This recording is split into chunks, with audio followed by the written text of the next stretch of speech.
Boa tarde a todos, bem-vindos à live da Promotiva. Hoje nós vamos falar um pouquinho do cenário de crédito do Brasil dos próximos anos, como é que está um pouquinho sobre a nossa economia. É um programa apresentado pela Promotiva, uma empresa do grupo Risco.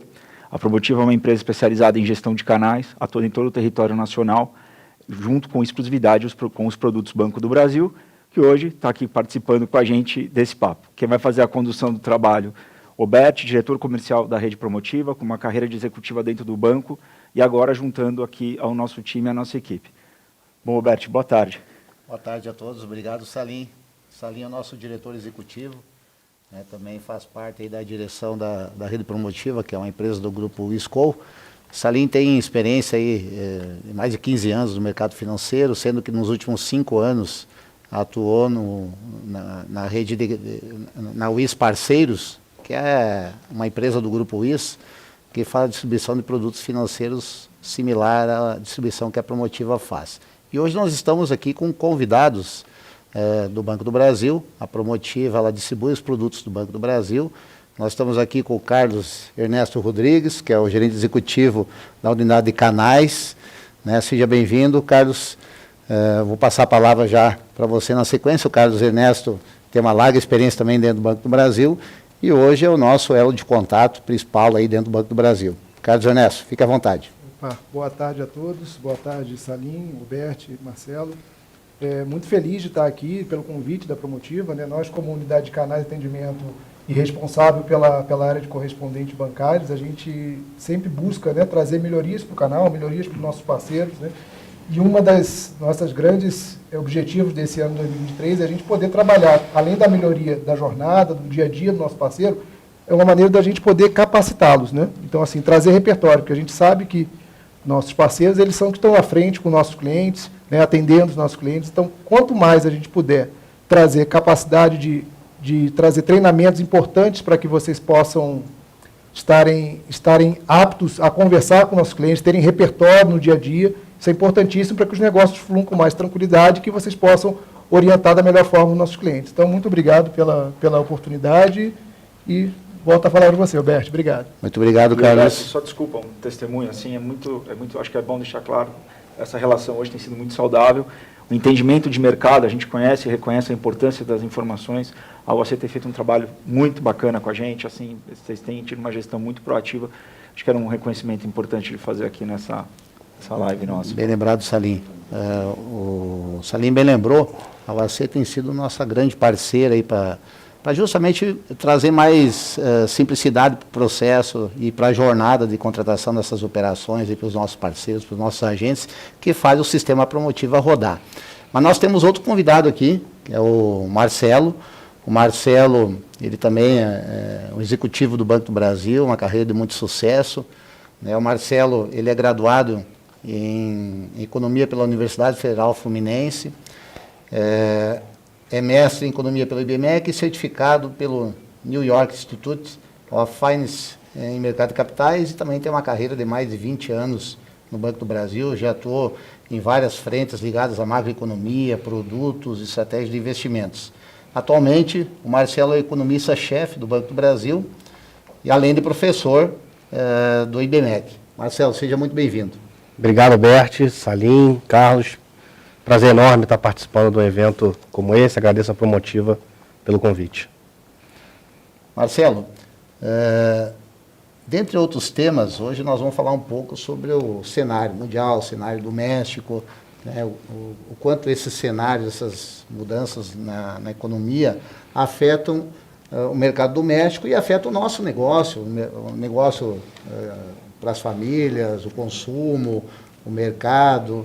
Então, gostaria que você já fizesse uma introdução sobre o tema que você vai falar com os nossos telespectadores do canal do YouTube aqui da WIS e nos trouxesse um panorama geral e, no final, a gente vai abrir para algumas perguntas aí que, com certeza, os nossos telespectadores aí terão, até para... Aliás, o Roberto ressaltou, a gente convida todos a participarem através do chat, a interação de vocês é super importante, vai deixar mais rica a nossa conversa.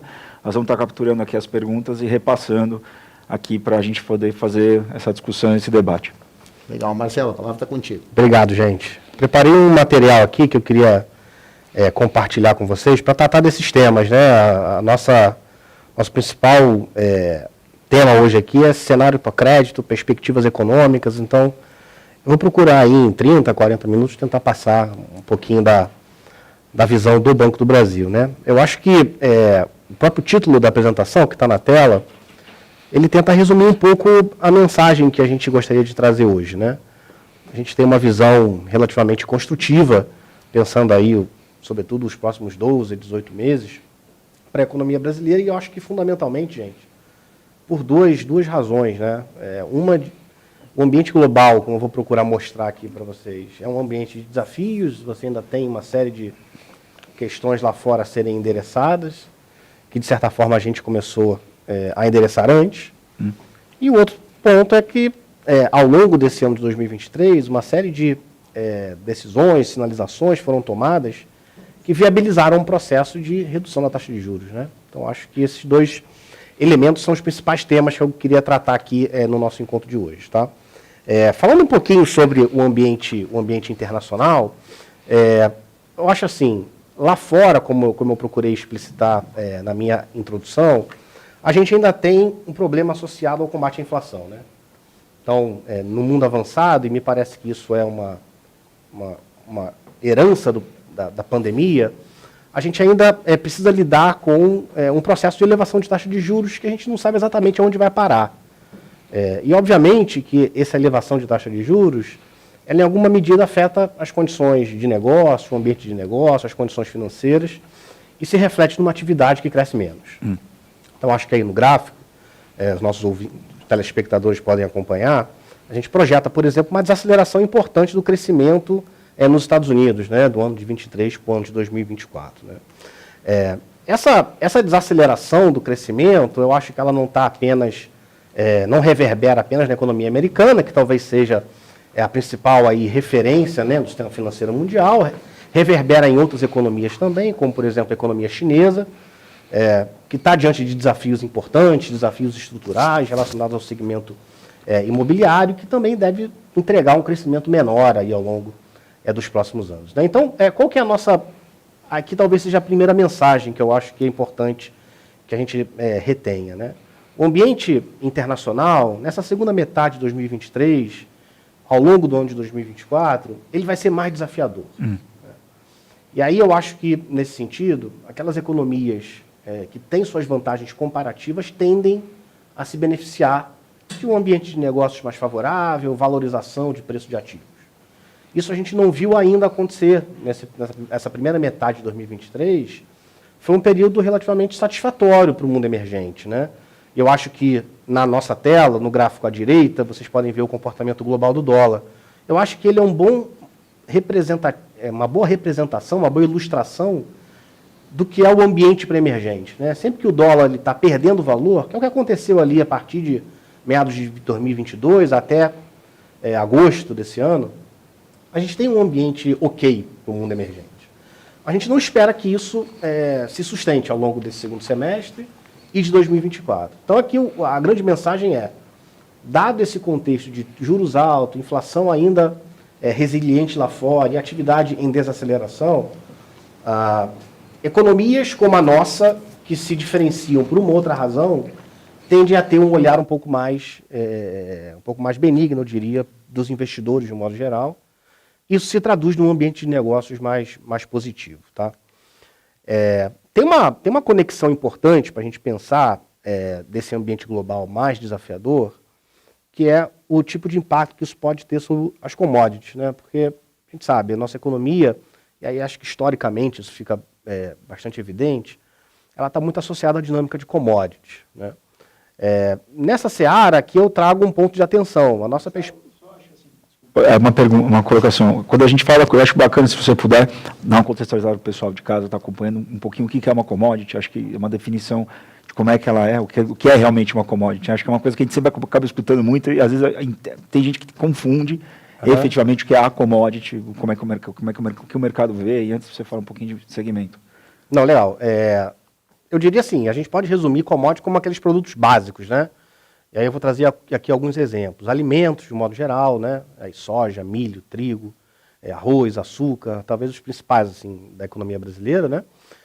Assim como também outros produtos que são negociados de forma bastante ampla no mercado internacional e tem o seu preço fundamentalmente determinado pelas condições de oferta e demanda internacional. Eu acho que esse é um bom resumo, né, simplificado do que é o mercado de commodities. E aí, por que esse tema é relevante? Né? Porque a nossa economia é uma economia, assim como outras economias latino-americanas, que são grandes produtoras de commodities. Né? E isso acaba...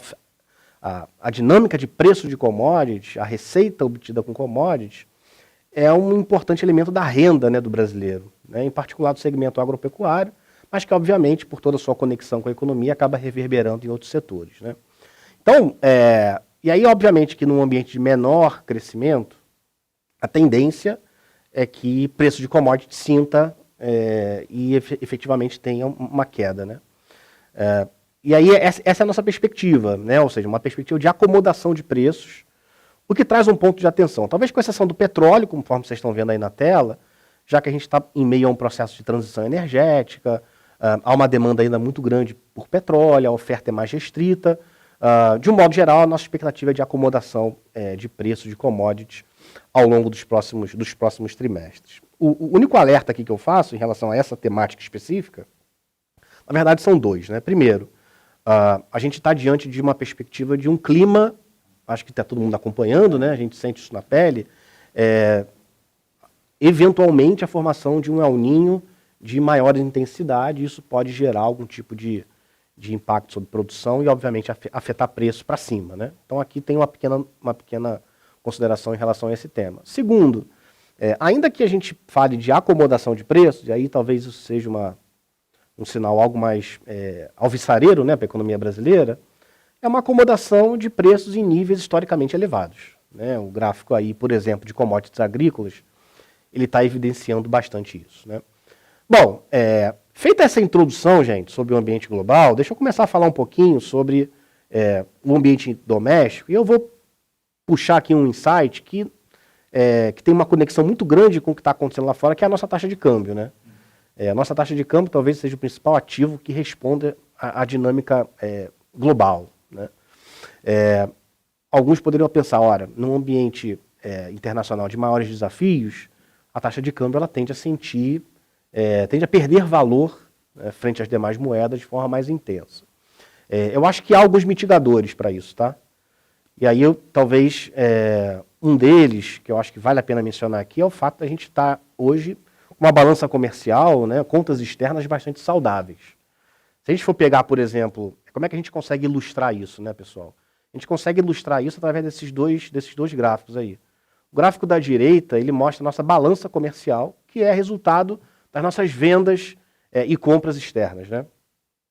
Percebam que o saldo positivo da nossa balança comercial em 23 se destaca frente aos demais. Né? Se você for pegar ali desde 2017, vocês vão perceber que é um saldo histórico da nossa balança comercial, que está associado fundamentalmente a um preço de commodities em patamar alto, com uma produção, uma safra agrícola recorde no país.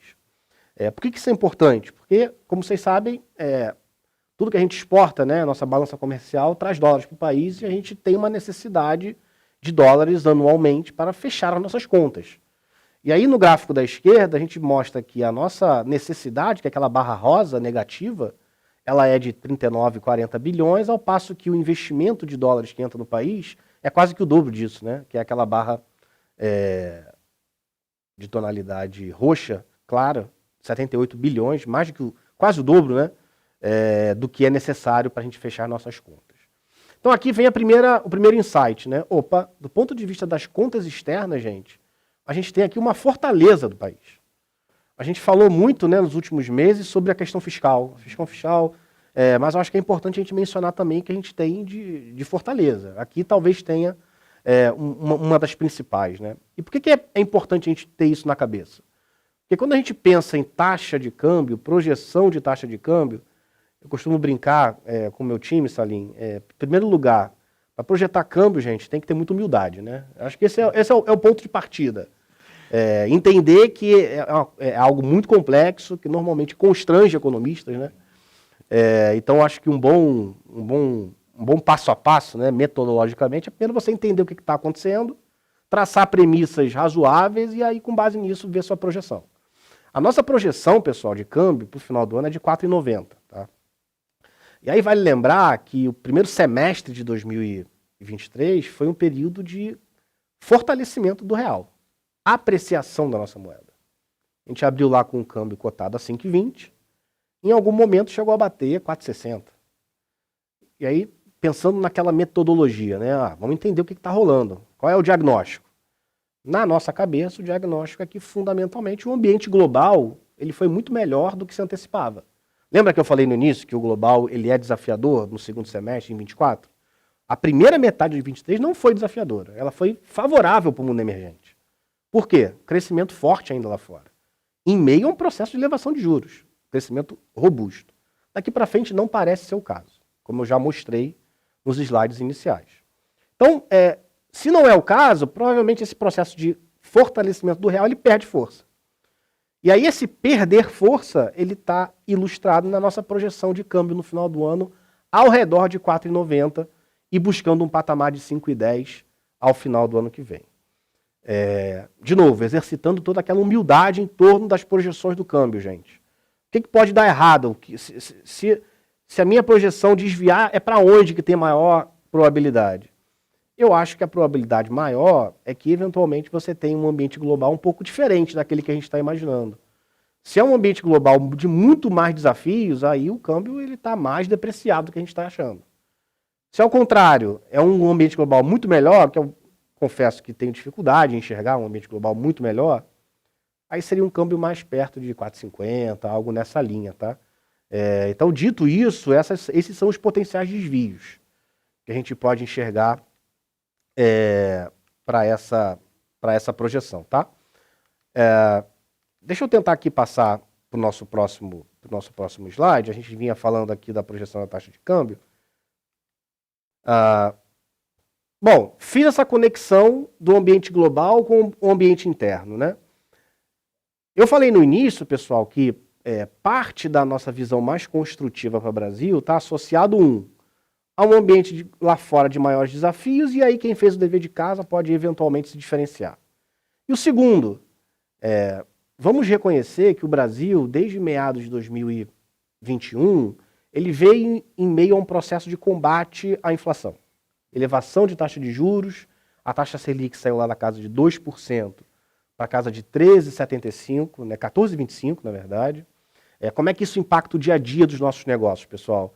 Taxa Selic mais alta, condições de crédito mais difíceis, ambiente de negócios mais desafiador, menos atividade, tudo isso impacta a renda das famílias, impacta o emprego que vai bater na inflação. Esse é o link, esse é o canal. E foi isso que a gente viu acontecer ao longo de 2021 e 2022. Talvez, gente, numa velocidade mais rápida do que as economias centrais. E aí qual que era a nossa perspectiva? Em 23, e aí entrando em 24, a gente tem tudo para colher os frutos desse ajuste monetário mais célere. A gente controlou a inflação está num processo de queda, a gente pode eventualmente iniciar um processo de corte de juros na segunda metade do ano. Então o grande desafio da economia brasileira é esse, criar as condições necessárias para que, hoje a gente já viu que o processo se iniciou, mas esse era o grande desafio do ano, né? E aí eu acho que ao longo do caminho, houve sinalizações positivas, né, vindas sobretudo do governo federal. Aqui tem uma série delas aí colocadas na tela, não vou me deter uma a uma, mas eu queria destacar algumas. Primeiro, o novo arcabouço fiscal, que limitou aí cenários onde a taxa, as projeções de endividamento iniciariam um processo de explosão, né? Vocês devem se lembrar, em algum momento no início do ano, tinha colegas projetando um endividamento que ia lá para casa de 100% do PIB, 110% do PIB. Então, o novo arcabouço fiscal ele foi eficiente em limitar esses cenários mais extremos de descontrole do processo de gastos.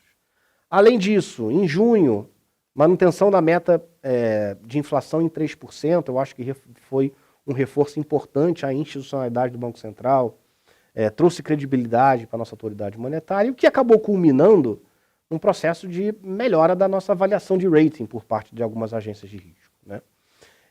Esse processo, gente, ele foi importante porque ele promoveu, ainda que parcialmente, uma dinâmica de reancoragem de expectativas de inflação. O que é expectativa de inflação, pessoal? É quanto que eu, o Roberto, o Salim, acreditamos que vai ser a inflação no futuro. É quanto que os agentes econômicos, de modo geral, acreditam que será a inflação no futuro. Isso é importante porque o Banco Central, que é quem controla a taxa de juros, ele toma as suas decisões com base, entre outros fatores, mas fundamentalmente, vendo como é que estão as expectativas de inflação lá na frente, as projeções de inflação versus a meta. Se ela está muito alta em relação à meta, é difícil você iniciar um processo de redução de juros. Como vocês podem ver no gráfico, a partir ali de meados de junho, julho, depois desses eventos mais positivos que eu citei há pouco, iniciou-se um processo de reancoragem de expectativas. Notem, aquela linha branca, amarela aí na tela, que estava ali rodando na casa de 4, voltou a cair em direção a 3,5. Novamente, é uma reancoragem parcial, mas ainda assim foi um processo importante para dar conforto à autoridade monetária a iniciar o processo de corte, já que o processo de desinflação no Brasil, ou seja, a queda da inflação, começou a ganhar tração. Notem aí nas nossas projeções que a gente acha que esse ano a inflação, gente, ainda fecha na casa de 5%.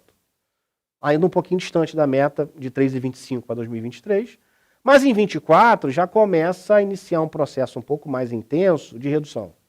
Fecha ali na casa de 3,9%, ainda um pouco distante da meta de 3%, mas, por exemplo, dentro das bandas, né? O Banco Central ele busca colocar a inflação na meta, mas tem uns desvios que são passíveis, né, de serem aceitos pela autoridade monetária. Então, tudo isso, pessoal, levou o nosso Banco Central a ter esse conforto de iniciar o processo de redução de juros, que eu acho que vai se traduzir, gente, lá na frente, e sobretudo para quem nos ouve, né, vai se traduzir num ambiente de negócios que se traduz em mais atividade, em melhora do PIB do país, melhora da condição de mercado de trabalho, etc. Tá? É por isso que é importante a gente acompanhar esses números, né?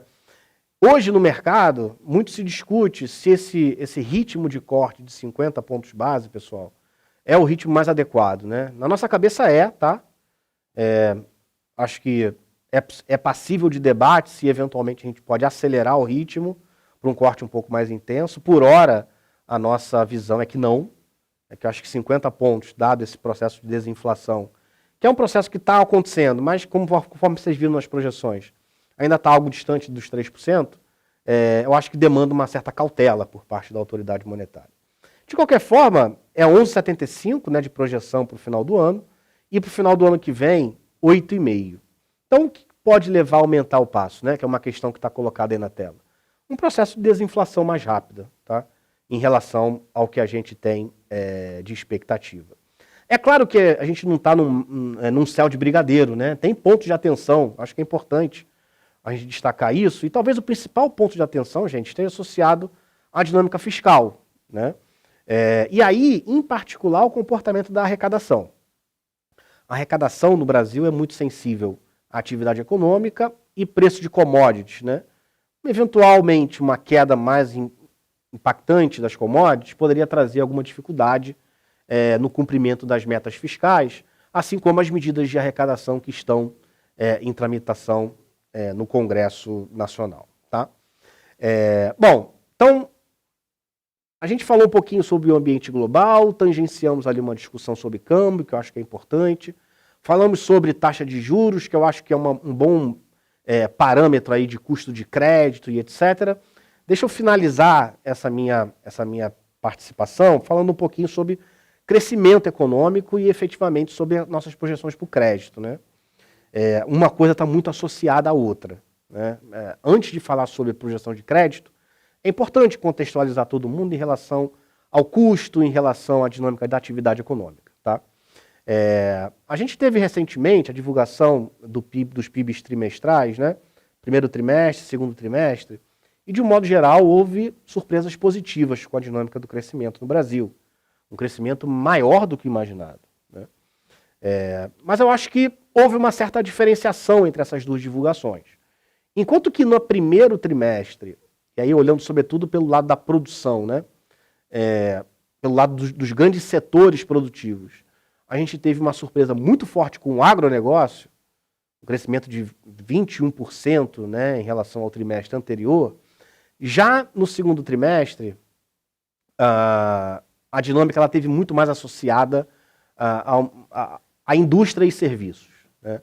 Esses dois segmentos apresentaram surpresas positivas, eu diria, em relação ao que era esperado. Por outro lado, quando a gente olha pelo lado das famílias, né, me parece que a surpresa esteve na dinâmica do consumo, efetivamente. O consumo das famílias, conforme a gente está evidenciando ali naquele retângulo, né, branco, ele, ao contrário do imaginado, ele acelerou. Exato.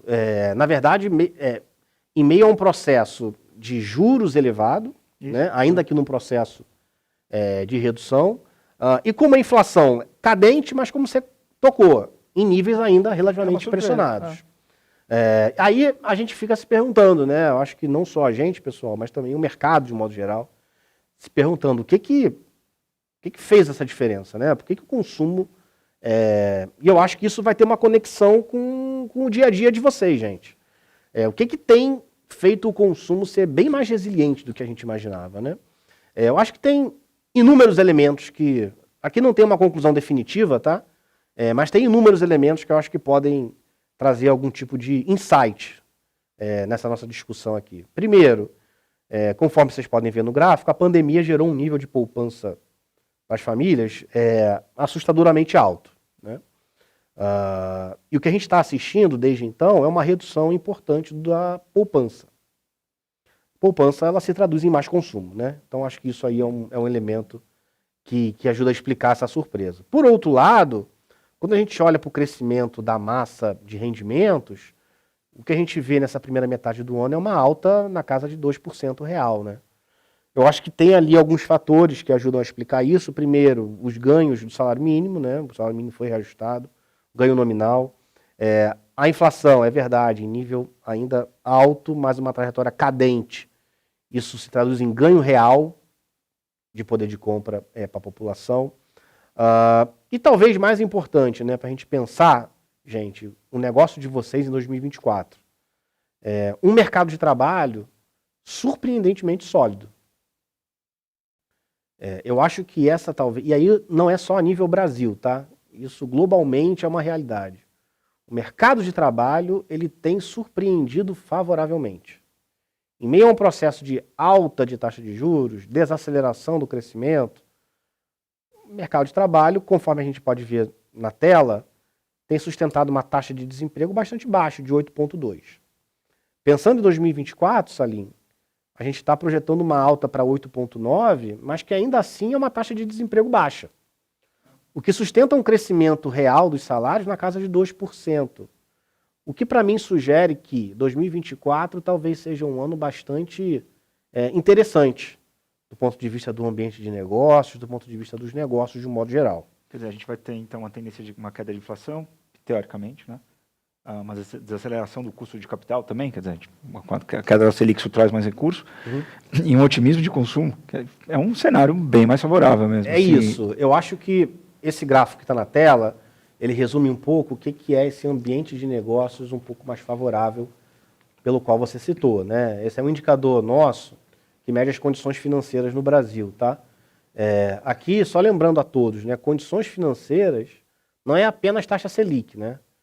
É taxa Selic, é comportamento das commodities lá fora, que gera mais renda para o agronegócio, é comportamento do juro internacional, é dinâmica de bolsa de valores, etc.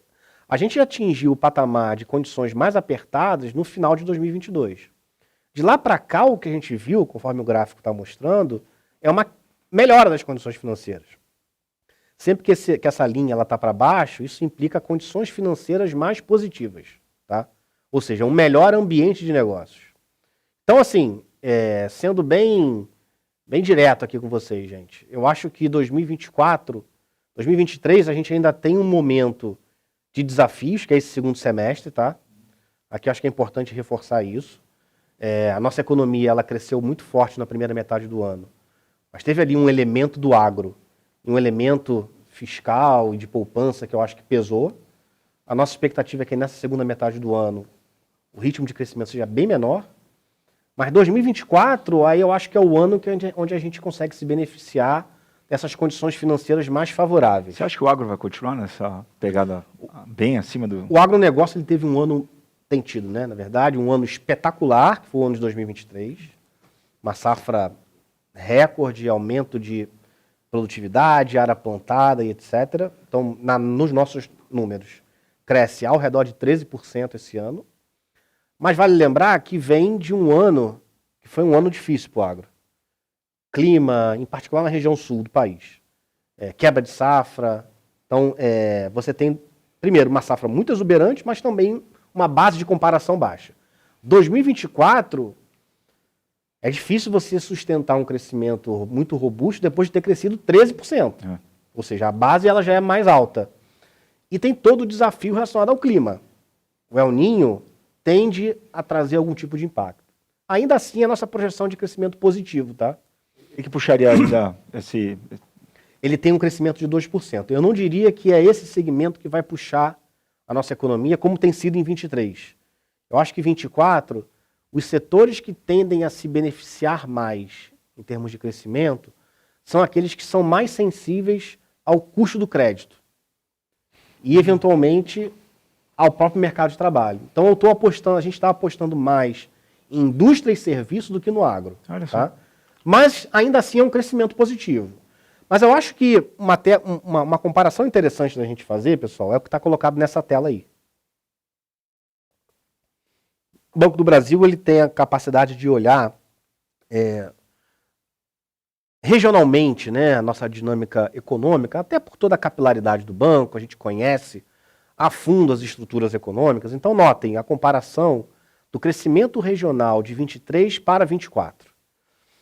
23, conforme o mapa acima ele está revelando, tem algumas regiões que se destacaram muito, né? O Centro-Oeste, por exemplo, crescimento próximo de 6%.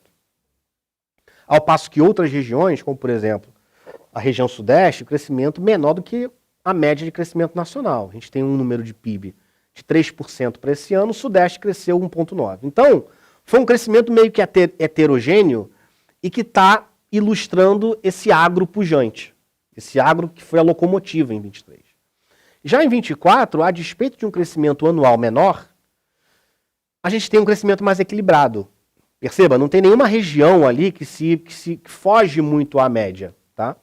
E se nós compararmos a média de crescimento trimestral de 24 com a média de crescimento trimestral de 23, tirando o primeiro trimestre, que foi um crescimento de 21% do agro, a gente tem um crescimento trimestral maior em 24 do que em 23. Então é por isso que eu acho que 24 tende a ser um ano promissor. Tá? De certa forma, gente, e aí para finalizar, isso se comunica com o que a gente está vendo para o crédito. Tá? Antes de falar do ano que vem, eu acho que é importante a gente, de novo, fazer aquela contextualização, aquele diagnóstico. Né? Em termos de mercado de crédito, a gente vem de 2 anos aí, 22, 21 e 22, 3 anos de crescimento bastante robusto. Né? É o que está na tela aqui para vocês. Esse é o saldo do crédito ao longo dos últimos anos, variação em 12 meses. Tá? Notem que na ponta tem um processo de desaceleração acontecendo. Eu diria até que ele demorou a acontecer. Porque a gente tem um ambiente de maior custo, condições financeiras Marcelo, mais apertadas. Eu tenho 2 perguntas aqui desculpa até te interromper, que achei esse gráfico tão bacana. Essa tem sido uma conversa recorrente, assim, a gente já tem falado isso algumas vezes, que é justamente a elevada inadimplência, né? Você está dizendo pessoa física e jurídica. Como é que isso está sendo visto, assim, internamente pelo banco? E tem sido uma roda de vários bancos, inclusive, essa discussão, né? Toda hora que eu participo de algum fórum, isso aparece com uma certa frequência.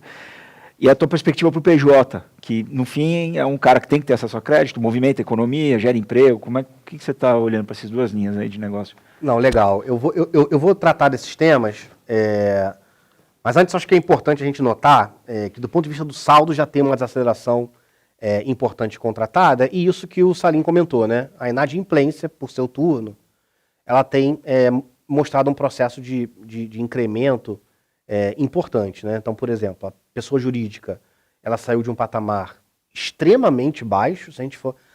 O gráfico mostra um histórico relativamente longo, né? Tem 10 anos ali de observação, até um pouco mais. Então, nota, ela sai de um patamar historicamente baixo, mesmo num ambiente de dificuldade de crescimento, pandemia, etc., para buscar patamares ali mais próximos da média agora, está na casa de 3,30. Por outro lado, a pessoa física, aí sim, ela tem um processo de crescimento bastante acelerado da inadimplência e na nossa cabeça reverberando todo esse processo de maior comprometimento de renda, maior, em particular por conta de juros mais elevados, mas também por conta de uma maior oferta em outros mercados de crédito em particular. Tá? Então, só ilustrando isso que o Salim está colocando, gente. De fato, a inadimplência é um ponto de atenção, assim como o comportamento das taxas de juros. As coisas estão conectadas aqui, tá? Parte da explicação, parte da tua pergunta, a explicação para essa inadimplência mais alta, ela vem um pouco desse encarecimento do custo, tá? Olhando para frente, que eu acho que talvez seja mais importante, né? Primeiro, a gente tem uma perspectiva de desaceleração no mercado de crédito para esse ano contratada, mas que deve se traduzir em 24 numa retomada. Aqui é o primeiro ponto que eu acho que é importante estar na cabeça de todo mundo. A gente tem aqui eu estou olhando fundamentalmente carteira de crédito livre, tá? Ou seja, aquela que não é direcionada pela autoridade, pelos nossos formuladores de política econômica, né, para alocação em um determinado segmento. Aqui é crédito livre, crédito que os bancos têm liberdade para alocar. Então notem, depois de anos de crescimento muito sólido, 23 é um ano de ajuste, ali no caso da pessoa jurídica um ajuste até mais intenso, e aí compartilhando aqui com vocês, a gente tem algum receio de que esse 3% eventualmente possa ser até um pouquinho mais baixo do que isso, tá? E na pessoa física não, na pessoa física tem uma desaceleração, mas ainda assim é um crescimento sólido de 2 dígitos. Para 24 você tem essa reaceleração que está calcada fundamentalmente, gente, no processo de flexibilização monetária, no processo de retomada de condições de negócios mais favoráveis e um crescimento endógeno, né, que a gente fala, mais sólido, tá? Mas a inadimplência me parece que ela continua sendo um ponto de atenção, em particular na pessoa jurídica, que é o que a gente está tentando mostrar aqui na nossa tela final, tá? Então notem, na linha amarela, a gente ainda não consegue visualizar, ao contrário da pessoa física, e aí até eventualmente se beneficiando do desenrola, etc., a gente ainda não consegue visualizar esse turning point, essa virada de chave, que a gente já consegue ver na pessoa física, né? Então, na pessoa jurídica, a nossa perspectiva é de estabilização da inadimplência ao redor dos patamares atuais, em torno de 3, 3,5, que historicamente é uma inadimplência relativamente comportada, está próximo da média, tá? O que não estava próximo da média, estava acima, era a pessoa física que na nossa cabeça já começa a dar sinais de desaceleração. Os últimos dados, e aí dados de semana passada, ou talvez até essa semana, já começa a mostrar algum tipo de perda de impulso da inadimplência na pessoa física. Tá? Então acho que é uma boa notícia, de um modo geral, associada também com a perspectiva de expansão do crédito em 24. Pessoal, acho que de um modo geral, esses eram os principais pontos que eu queria tratar aqui hoje, tá? Ou seja, em resumo, é uma visão relativamente construtiva para o Brasil, sobretudo porque lá fora, com o ambiente internacional, é um ambiente de desafios. A gente não está colocando aqui que o mundo entra em recessão, nada disso, tá? Acho que é importante deixar isso claro. Mas é um ambiente de maiores desafios, aonde as vantagens comparativas do país tendem a fazer preço, como a gente fala, tá?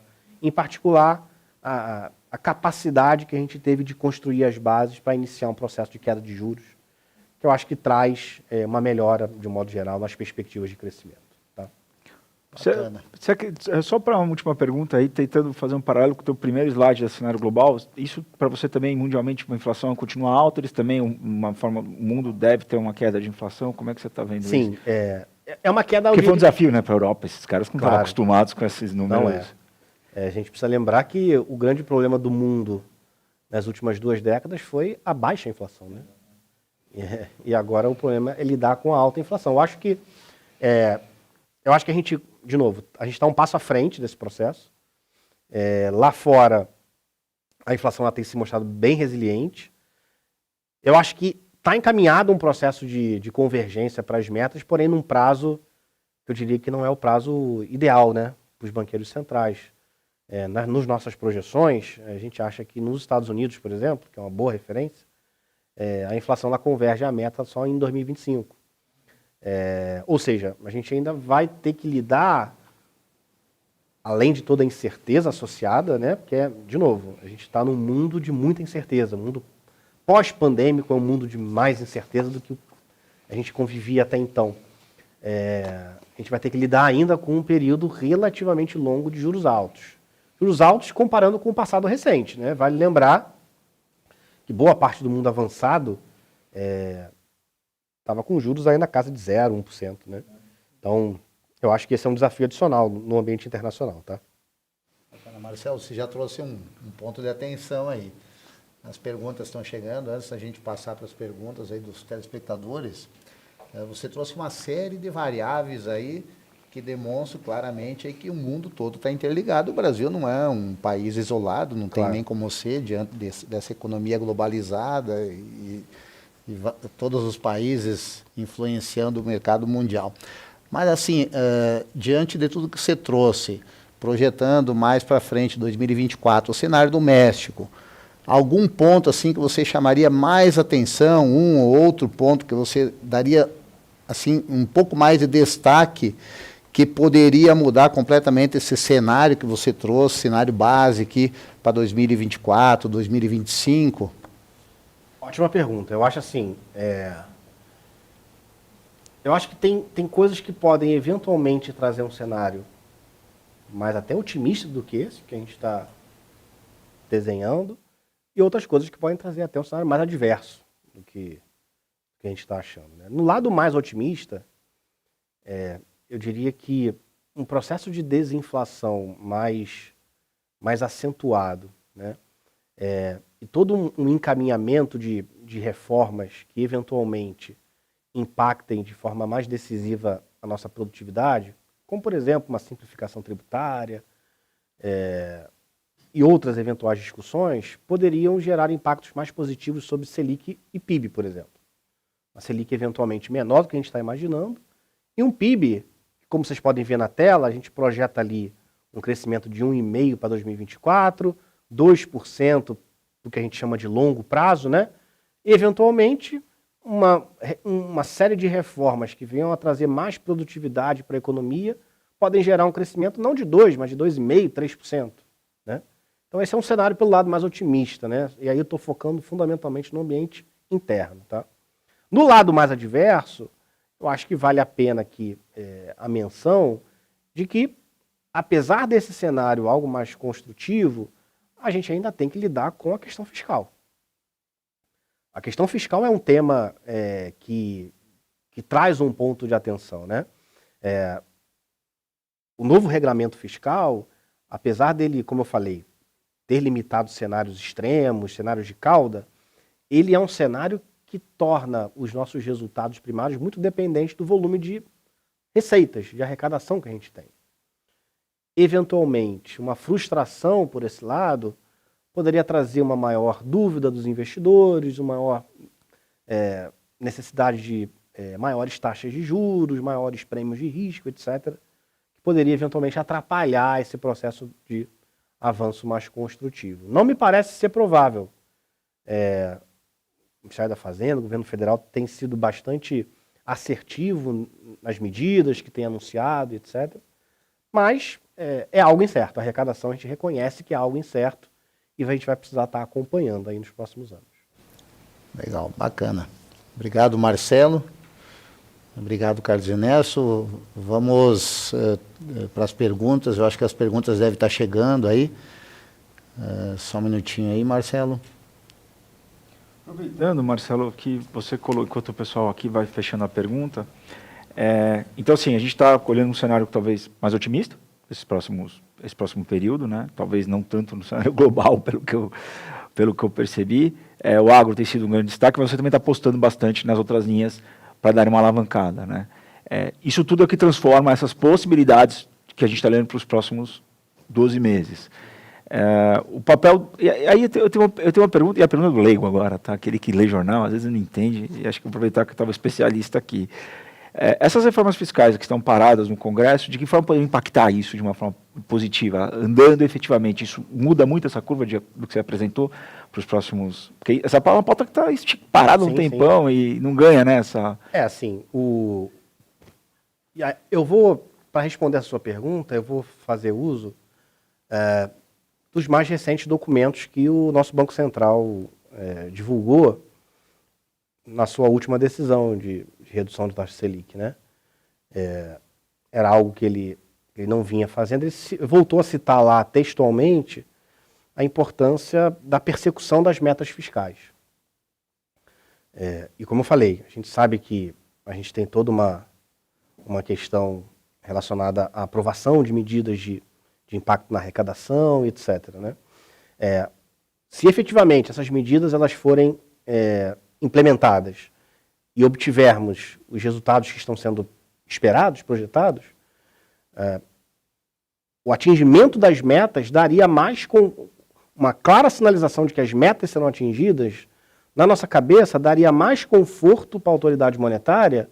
Lembra que eu mostrei em uma das telas relacionadas ao que pode aumentar o passo de redução da taxa de juros? Se efetivamente ficar claro que a execução do plano fiscal ela foi favorecida por uma maior arrecadação, isso eventualmente poderia gerar uma trajetória, por exemplo, de taxa de juros, que cai mais rápido, eventualmente atinge um nível menor do que a gente está imaginando. Uhum. Por outro lado, eu acho que é importante lembrar que lá fora, no ambiente global, sabe, aquele que é muito incerto, tem toda uma discussão aonde que a taxa de juros global vai parar. Esse eu acho que hoje talvez seja um dos principais riscos para as projeções de Selic, né? Por que a gente está falando tanto de Selic, gente? Porque é o principal balizador do custo das operações de crédito, né? Uma taxa de juros lá fora mais alta, ela eventualmente poderia limitar o espaço da nossa autoridade monetária em buscar, por exemplo, aqueles nossos 8,5, tá? Então, assim, tem vários elementos, né, que vão acabar impactando essa trajetória. Esses são alguns deles, tá? Tem o fiscal, como você colocou aqui dentro, tem o ambiente global, que tem que estar de olho nesses pontos. Boa. Bacana. Bom, pessoal, tivemos a oportunidade de receber aqui, diretamente nos estúdios aqui da Rede Promotiva, do Grupo IS, o Marcelo Rebelo Lopes, que fez a sua explanação aí, trazendo cenários mundiais, cenários domésticos, como isso impacta a vida do cidadão, como isso impacta a vida das famílias, das empresas, o consumo. Mas, Marcelo, agora nós começamos a receber algumas perguntas aí dos telespectadores. Ótimo, vamos lá. Eu já queria, se você me permitir, já fazer a primeira pergunta, que está direcionada a um tema super importante, que é a inflação. E a pergunta é: boa tarde, Marcelo. Qual é o impacto da inflação nas condições de empréstimo do crédito consignado aqui no cenário doméstico, aqui no Brasil? Tá.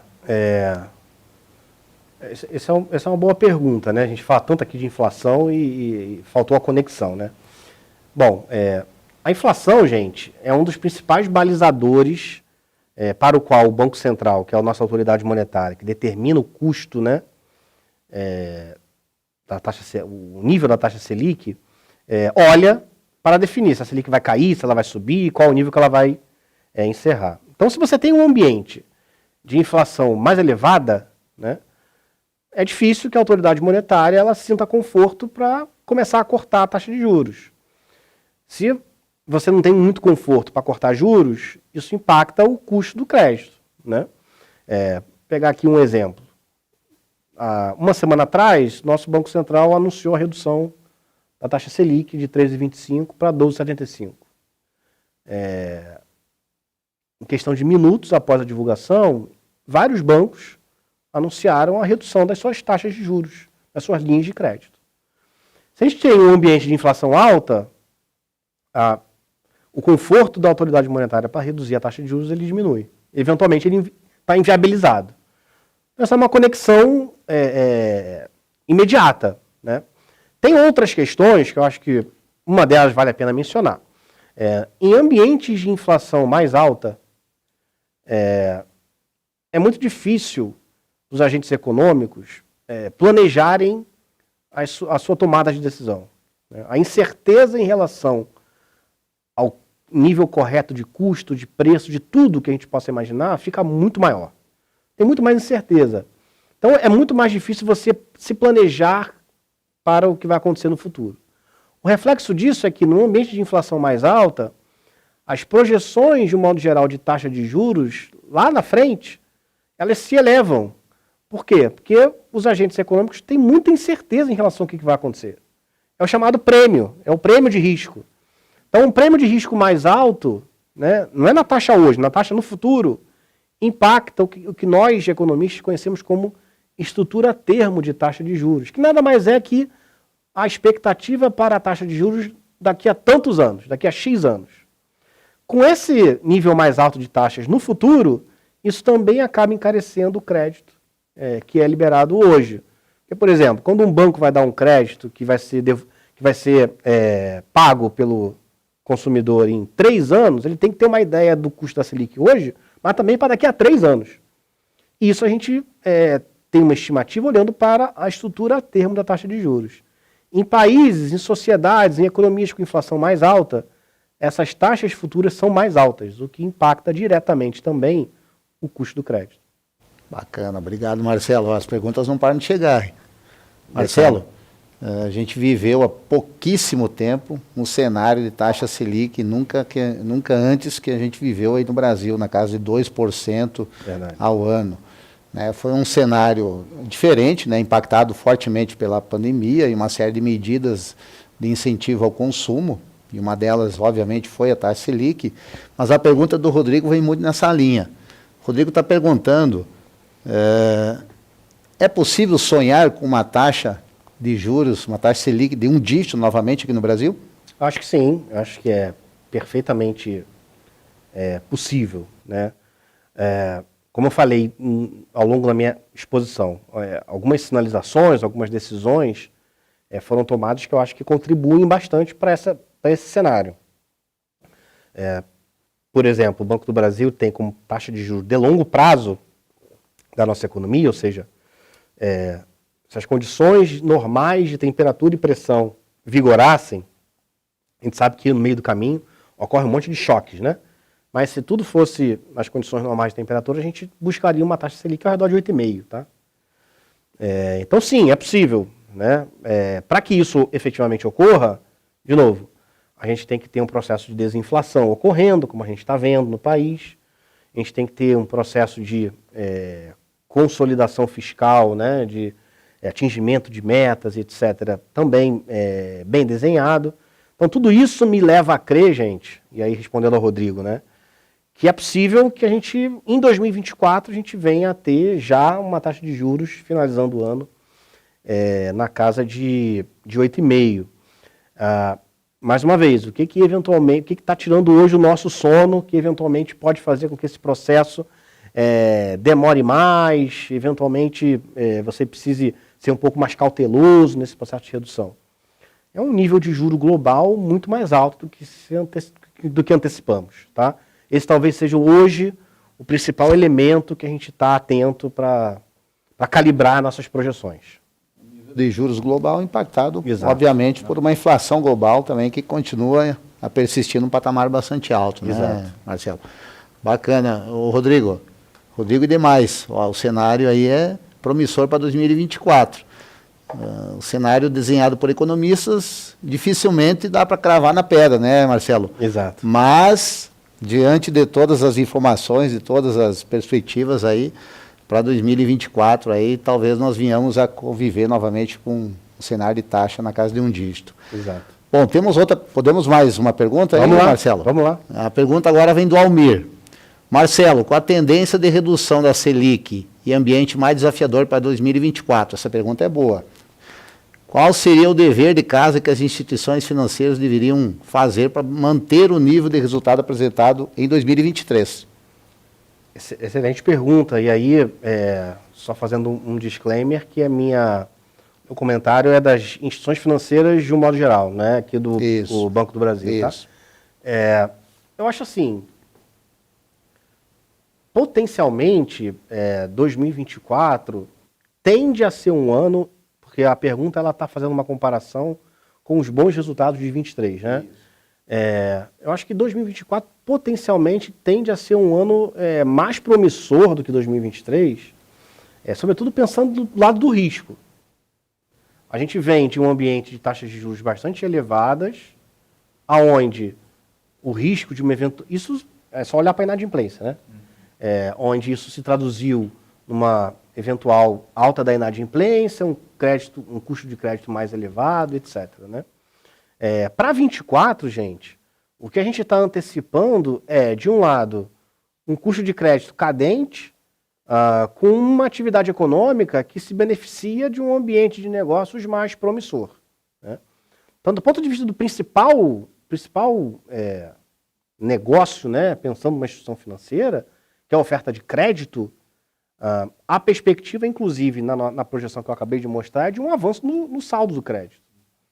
A gente teve uma redução esse ano, deve ter uma redução esse ano, mas para 24, por exemplo, tanto na pessoa física como na pessoa jurídica, a gente já tem uma aceleração. Né? Será que isso eventualmente vai se traduzir? Aí pensando nos spreads, né?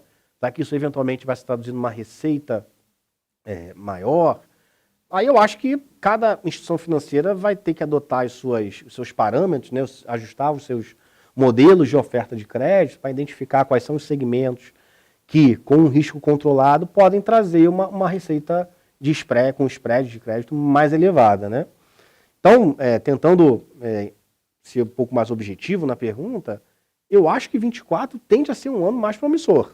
Se a gente for pensar que, do ponto de vista do risco, você tem um elemento que é mitigador, que é um cenário econômico mais favorável.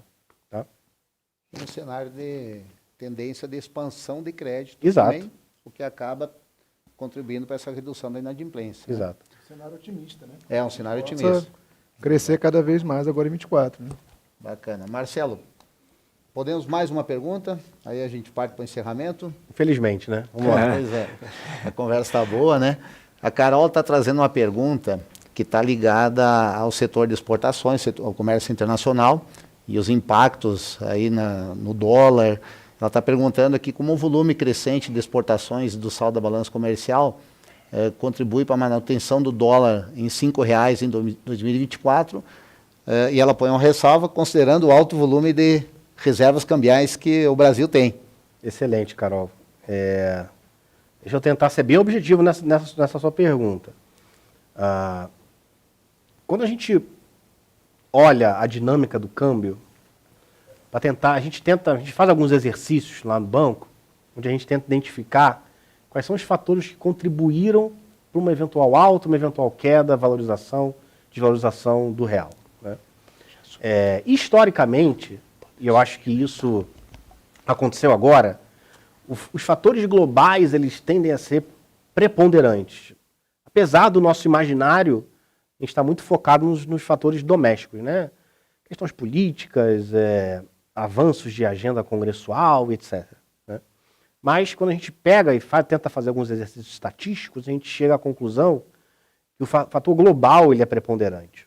Então, você colocou bem, a nossa balança comercial ela tende a ser um driver de fortalecimento do real. Mas ainda assim a gente está projetando R$ 5,00 em 2024 contra R$ 4,90 que estava até pouco tempo atrás. Hoje já está um pouco mais alto, mas enfim. Eu acho que a explicação passa por isso.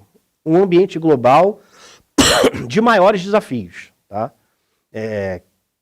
A gente procurou abordar isso. Né? Um mundo emergente, taxas de juros mais altas, não costuma ser favorável para essa turma. Brasil é incluído.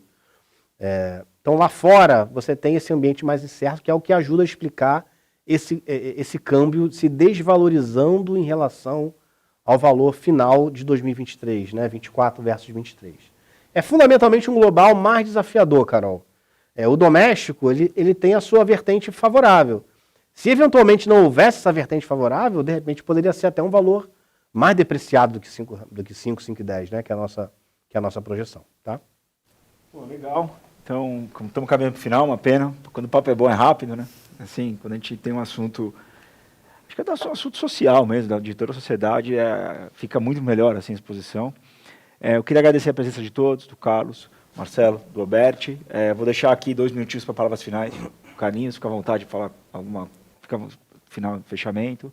Depois Marcelo, Alberti. Beleza. Obrigado, Salim, obrigado, Alberti, Marcelo, pela aula, né? É importante falar sobre mercado de crédito, a gente fica bem empolgado com as perspectivas, né? Ainda tem um trimestre ainda rodando ainda com bastante oportunidade para a gente, sabendo ainda mais que o 2024 será melhor ainda. Então, acho que nossa parte do banco, da unidade de canais de atendimento, a gente está aqui para apoiar, dar o suporte para a Promotiva, que é nosso principal gestor do crédito pessoa física, para que a gente possa cada vez mais gerar mais resultado para apoiar nossos parceiros que estão aí na ponta, né? Para que eles tenham, volto a falar, eu acho que cada vez mais a gente trazer mecanismos para que vocês possam ter repertório na hora de conversar com seus clientes. A gente precisa ter no nosso agente de crédito essa noção de uma dúvida pontual do cliente, de saber para onde sair, para onde falar, como orientar esse cliente, né? Porque a gente precisa muito de vocês, a gente sabe do resultado pujante que o correspondente traz para dentro do banco, tá? A gente tem um percentual considerável do resultado do banco, vem do que vocês fazem, e por isso a gente dá muito valor ao trabalho de vocês, e a gente vai buscar cada vez mais, junto com a Promotiva, junto com os parceiros, trazer mais oportunidades e mais treinamento para vocês. Obrigado. Tá? Obrigado, Carlos. Marcelo? Agradecer ao convite da Promotiva, não apenas agradecer, como parabenizar pela iniciativa. Eu acho que eventos como esse, que a Promotiva está promovendo, se conectam muito com o propósito do banco, né? Que é o propósito de contribuir para uma sociedade melhor. E eu acho que eventos como esse, onde a gente compartilha um pouco das nossas percepções, conhecimento, acho que é sempre muito valioso. Então, obrigado pelo convite, estamos sempre à disposição. Obrigado, Marcelo. Vou também fazer às vezes aí para agradecer a presença de todos, a presença de vocês, e dizer, Salim, a Promotiva, ela vai contribuir, vai continuar contribuindo muito fortemente para essa alocação, principalmente em crédito, que está desenhado nesse cenário em 2024, frente às oportunidades que irão se abrir. Então, os nossos parceiros que estão assistindo, os nossos correspondentes, os nossos agentes, os nossos funcionários, todos eles vislumbraram, em função de tudo que foi visto aqui, grandes oportunidades para o ano que vem, para ainda 2023, mas principalmente para 2024. E esse cenário todo, ele vai ser muito bem aproveitado por todos que fazem parte dessa rede chamada Promotiva. Muito obrigado mais uma vez pela presença de vocês. Salim. Bom, então agradecer a presença de todos, vocês que assistiram a gente. Lembrando que essa live vai ficar salva no canal da UIS, para quem quiser rever. E também, para quem quiser saber das próximas lives que a gente vai ter, acompanhar nas redes sociais, não só da Rede Promotiva, como do grupo UIS também. Tem bastante coisa para acontecer, é uma iniciativa nova que vem ser feito no grupo. Parabéns aos organizadores, estava tudo lindo. E agradecer aos nossos convidados e até a próxima, pessoal. Obrigado. Obrigado.